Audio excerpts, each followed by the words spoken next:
Welcome to the most positive review on the all of YouTube, the internet, wherever social media you're probably looking at this on right now. Wherever you found this, again, it's going to be the most positive review on Avatar: The Last Airbender coming to Netflix. I can't even believe I'm saying it right now. Avatar, the live action, because got to erase our memories of the last thing. The first live action the first live action Avatar.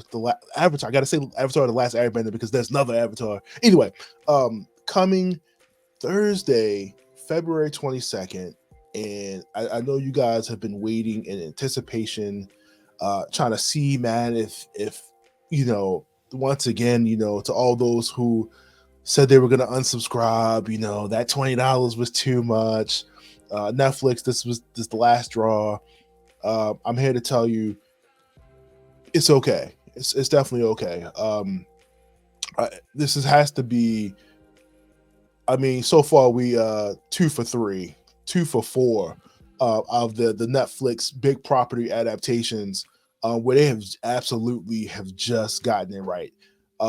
This has to be by far one of the not even it's not one of the best adaptations of a live action that I've seen. I'm not even exaggerating this. This is definitely one of the best I've ever seen.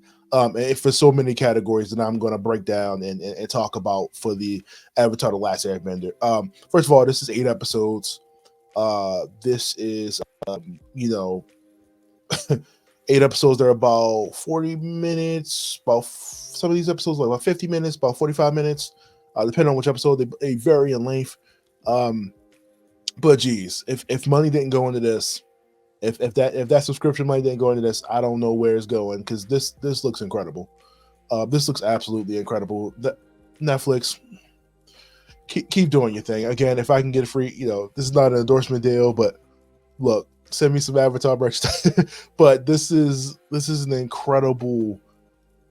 This is, oh my god, this is so many words. The level of care. If you heard me do my One Piece review, the level of care for this, the respect, they wasn't about to get caught dead not having a non-Asian person in this franchise. We've learned that lesson. But yeah, to start off with some of the basics, it's directed by Michael Goi, and various other directors. Michael, I mean, everybody's got a big name in this. He's directed such things as like American Horror Story, and like I said, other things. Like I said, there's various directors for the show. Roseanne Liang, who has also done. I want to make sure I get these names right. Shadow of the Cloud, was this Friday Night Bites, various other shows. But I say this to say there is a equal, like almost everybody on this team is either Asian or, it's not everybody, but they made sure the presence was in the room. You're talking about inclusivity, like having people involved, representation. This show is hitting the ball out the park.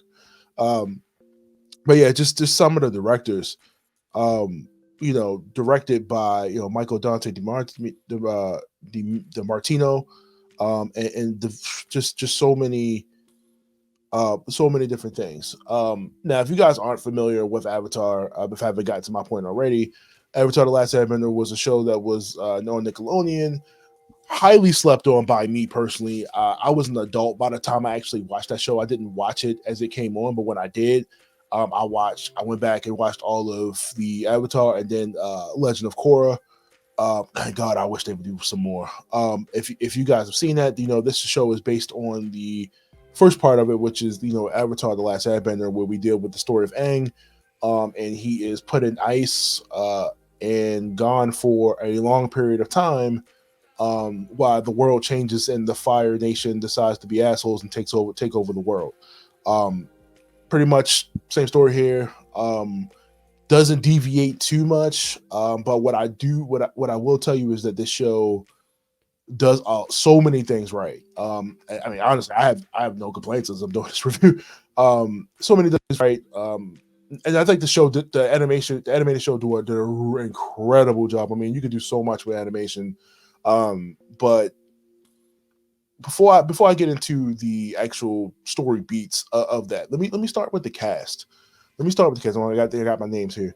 We have as our main guy, we have Gordon Cormier playing Aang. He's about maybe 14, maybe 15.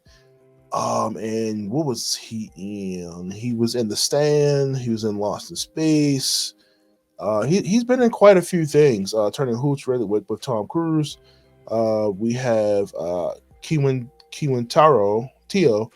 playing Katara. So they're all about the same age too.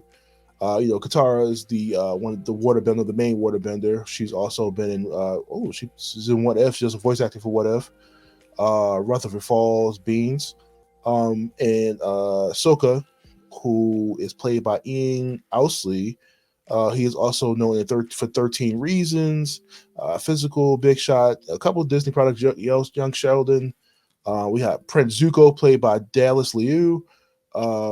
He was in was that Tekken?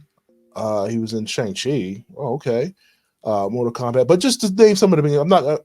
I'm sorry. I got it. I got to know my man Paul Sun Young Lee playing Uncle Iroh. And Jesus Christ, if that is not perfect casting. You already know he was in Kim's Convenience. He's been in Ahsoka. This guy's been eating. This guy's been eating good. Who perfect without a question. I'm sure he had the role without them even asking. The cast is phenomenal. I have zero issues with the cast for the show. It is phenomenal. They hit so many things right with the casting. So many. Like I said, they did not want the smoke from that non-existing movie. They did not want that same smoke. They get so many things right. I'm sorry. Let me. I know I said I was done with the cast. Dae Kim as Fire Lord Ozai. It was some of the most fucking perfect casting I have ever seen in my life. I don't know who the casting director is for this show, but send them the roses. Send them all the everything, all the tweets about how good this casting is, because it's freaking phenomenal. Dae Kim, look, this guy's cutting the show. He looks phenomenal. This is perfect casting. Perfect casting. Anyway, let me just get into some of just how the show looks. The show looks incredible. If this is not filmed in the real world, you call me a liar. This show looks so good. This is movie quality.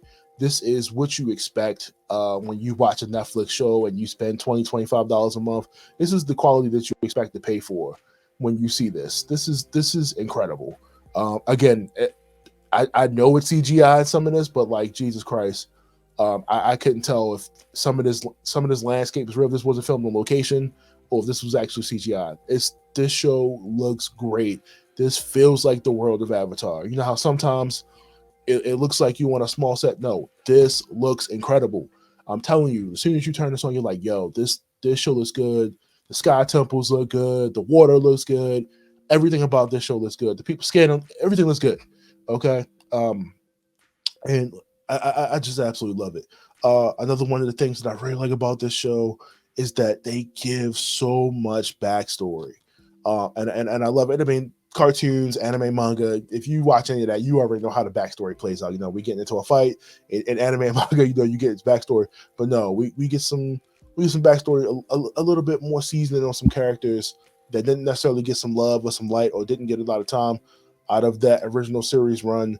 I know a lot of people probably have heard things about this show already, and I can already tell you that they're not true.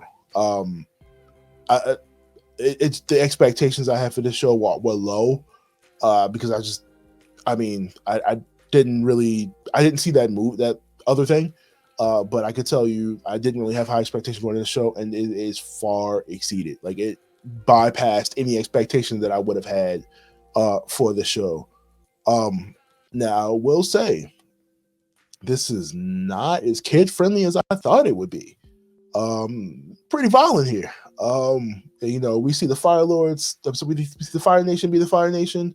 We see some firebenders use their powers almost kind of Mortal Kombat style. We see, oh man, talking about bending. I know I'm just on a tangent here, but like we're talking about bending. The bending looks so good, bro. The bendings look so good. I'm telling you, if you don't like the way the bending looks, you just a hater. I'm sorry. The fire bending looks good. The water bending looks good. The earth bending looks good. The air bending looks good.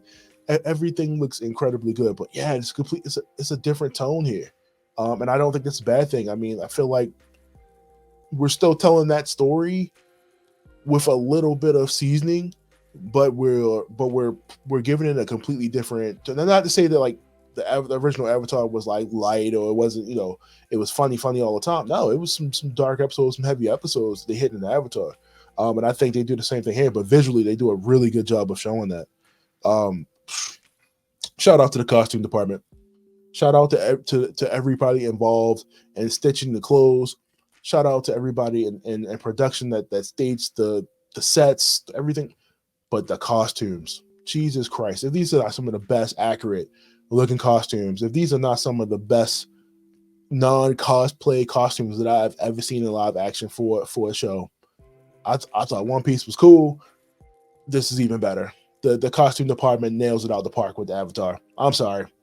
No hate to any other show, but this is one of the best costume design, stuff like that. They don't look cheap. Money's going to this. The Fire Nation gear looks amazing. Lord Ozai looking swift. Katara looking good in her Warlord tribe clothes. Everybody looks and freak incredible. I love Aang's simple Air Temple costume. The costumes look great, man. I have zero complaints about any level of costume or anybody in the show, and that's yeah. Now I will say, as far as like the CGI, it is to be expected, right? So it's used very appropriately and used very well. The when we have the lemur Momo and the Sky Bison, whose name I cannot remember at the moment, and the Sky Bison, they're in the show, like they're in the show where you need them, but they're not overly used. Like I would say, like they're like how they are in the show, and for good reason. I mean, I could probably tell you that that's probably where heavy some money went, because they definitely show a lot of the Sky Bison and Momo and stuff like that, the lemur. And they're all CGI, but they look really good. No complaints about that. It's just you just don't like the traversal is not overly used. Obviously, we don't want to blow out budget, having them flying on the Sky Bison the whole show. We have a little bit of a twist on certain characters too. One of the things I noticed was that Sokka, whatever. He's way more confident in this show. Like kind of, I think off the back, in the cartoon, he's kind of like real goofy, whatever. We still get a little bit of that here, but we get a little bit more of like he can do more. I feel like in that cartoon, he wasn't really like that great of a warrior. Like he really wasn't a fighter, but we get more of him here. And I like this version of him a little bit better. Like I said, I mean, like the characters definitely all bring something to the table. Katara, I really like her, the actress here. I really like this character in here. She does a really good job. I really love the visuals of her water bending and stuff in the show. And of course the star of the show, the actor that got him, I mean, absolutely nailed it. And also not just nailed it, but like the overall essence of the character, like the joyfulness, the playfulness of the character, he absolutely gets right. Again, perfect casting here. Perfect casting. Our trio, like I said, with a little bit of season, a little bit of not too much of a twist because they don't deviate too much, but just certain things that really make them feel more like real characters as you're watching this live action. And like I said, I mean, like the story of the original was incredible. Like a lot of the story building, the back. I'm man, as I finish this all 8 episodes, I want to go back and watch the cartoon again, and really see where this goes. We get no spoilers, of course, but we get other avatars in here, of course. If you've seen the original, you know other avatars exist, but we get other avatars. I'm not going to say who, what, when, but they look incredible, and they are powerful. And I love that we see that. I love that we get Avatar Kyoshi in this. Even though I just said I was going to say Avatar Kyoshi in this, because we're going to get to that part in the island. All of that looks incredible. And like I said, but they do. Now, I will say, talking about other avatars, we all are aware of the avatar state. That is something so far that I've seen that has a little bit of a different twist on that. Now, I'll leave that right there till you guys see the show. You're like, Terrell did say something. No, you're going to see what I'm talking about, and we can talk about it in those comments. We like I said, we definitely get Ozai and Azula, who I thought was very well. I get to see that relationship up front. If you know those two characters, they do a really good job of showing that. Don't worry. Well, Cabbage Guy, he gets a shout out. So if you guys are familiar with the show, you know who Cabbage Guy is. You know what he's done. You know what he brings. But I'll let that surprise be a surprise when we get to it. And I'm sorry, that was Appa. That just popped in my head. So Momo and Appa, like I said, they're in the show, but they're very limited on the use. And again, CGI is expensive, so I understand, but it looks good, so I'm not complaining. We get a little bit of, like I said, some of the other elements of the Avatar world that we don't, that I didn't think we were going to see in this first season. Like I said, they did a really good job. Seeing Prince Zuko and Iroh, their relationship together, I think those two characters, they did an incredible job here. They absolutely nailed it out the park, showing that father-son, that uncle-son, relationship. And like I said, the show's still going, but just within those 8 episodes alone, the action is almost incredible, just incredible. Like no issues with the action whatsoever. All the bending looks good, the fighting looks good. No issues with the action. I'm not gonna say it's the best action I've ever seen, but it's good. Like I said, just visually, this show just looks so amazing. Like I can't. I'm just stunned at how good the visual, just how good this looks. Like I said, the level of care, the level of detail, the respect this show was shown. I can't put this enough into this review about how good that is, and you're gonna see what I'm talking about. As you watch it, like I said, all those people that had doubts, you had worries, you had concerns. I'm telling you, the show was good. If you don't like it, I don't know what to tell you. Like this, it's damn near perfect so far. 8 episodes. Avatar, like I said, coming to Netflix. This week, November 22nd. One of the things I definitely wanted to say about this show is my only concern is first episode, 8 episodes. We don't cover everything. And with the kids being so young, again, I don't know how far they were filming this. I'm just more so worried about how if the kids get older, if that's one of the things they'll change.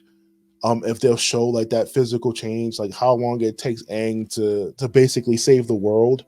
And if the kid that plays Aang, if it kind of grows up with him, if they'll do almost kind of like a Harry Potter, a Spider-Man type thing, but we'll see. They might.